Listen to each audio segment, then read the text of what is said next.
right, last time we were talking about the impossibility of evolution creating codes and intelligent patterns that guide the development of everything that grows, so that the baby in the womb, you know, the internal things begin first, and then arms, and then hands, and then fingers, and then fingernails, you know. It's all laid out in proper pattern, and if that gets messed up in a terrible way, some mutation thing, the child is damaged. Well, today we want to look at sort of part two of that, very short, compatible senders and receivers. The thing about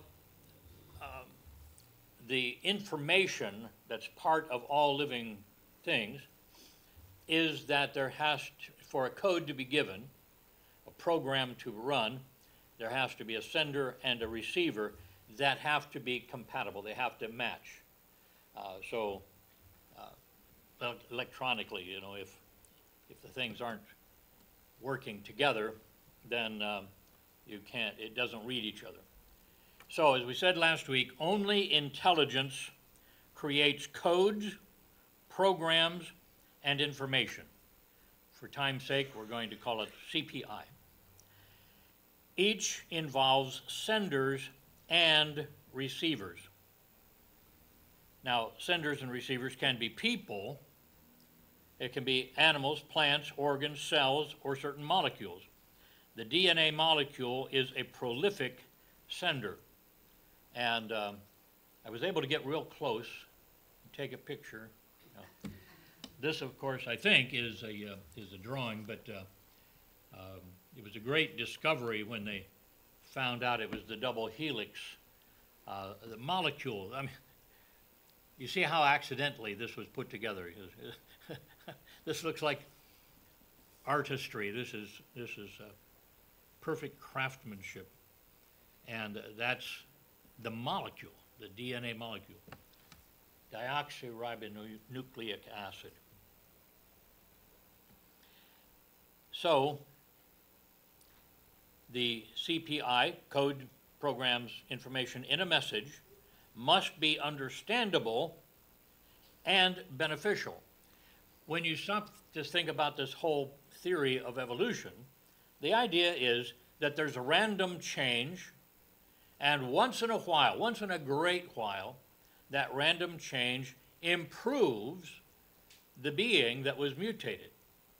And when it improves it, it makes it better able to defend itself, that type of thing.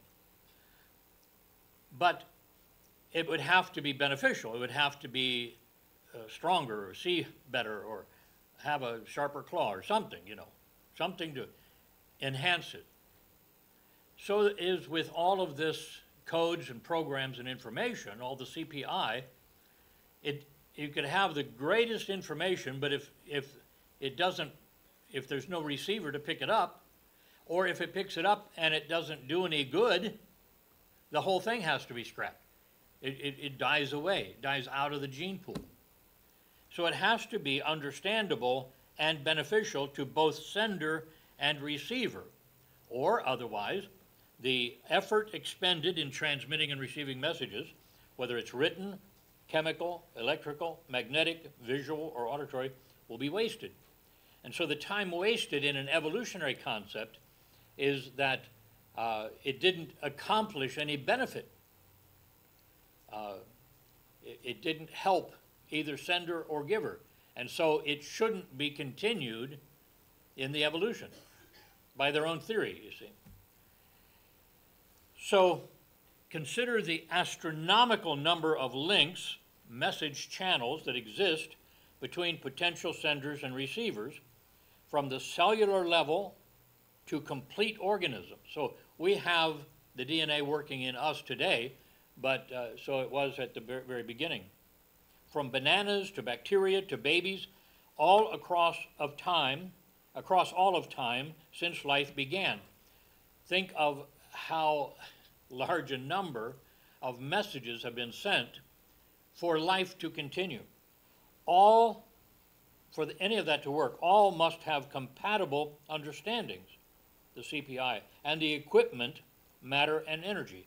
There has to be the information, there has to be the equipment, the matter and energy, for it to receive it. Had it been working at the very beginning, couldn't stop anywhere along the way, couldn't redesign itself along the way. So designing compatibilities of this magnitude, so much information being given, being received, understood, and put into use by the receiver, and all of that end up benefiting the being, you see. Designing compatibilities of this magnitude require a super intelligence to figure it out, to understand the concept, put it into practice, and make it work from the beginning of time to now.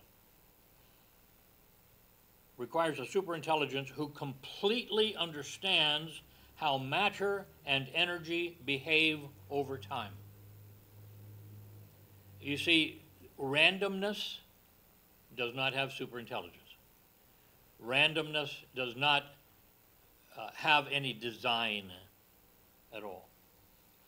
So, in other words, the superintelligence must have made, or at least mastered, the laws of chemistry, of physics, wherever senders and receivers are found.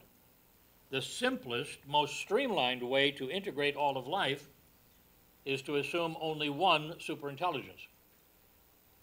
If you were to suppose 2 or 3 superintelligences that were working, then we're increasing the likelihood that they wouldn't be able to correspond to each other.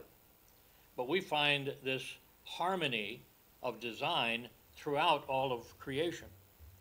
One superintelligence. Also, the sending and receiving equipment, the DNA and then the part of the body that receives that and starts to work, including the energy sources, all that setup has to be in place and functional before the communication begins. How can we imagine that the receiver was evolved first so that then a sender could evolve? This is just too far-fetched. Pre-existing equipment provides no benefit until useful messages begin arriving. So, back in primordial times, evolution occurs and a creature is born that has the ability to receive all these messages. Well, it doesn't do him any good because there's no messages to receive, so it passes out of the gene pool. See? Then somebody else has the ability to send the messages, but there's no receiving equipment. That we lost that on the previous pass. So it had to be put together precisely in order. Therefore, my conclusion, intelligent foresight, meaning planning, is mandatory for this to work. Mandatory.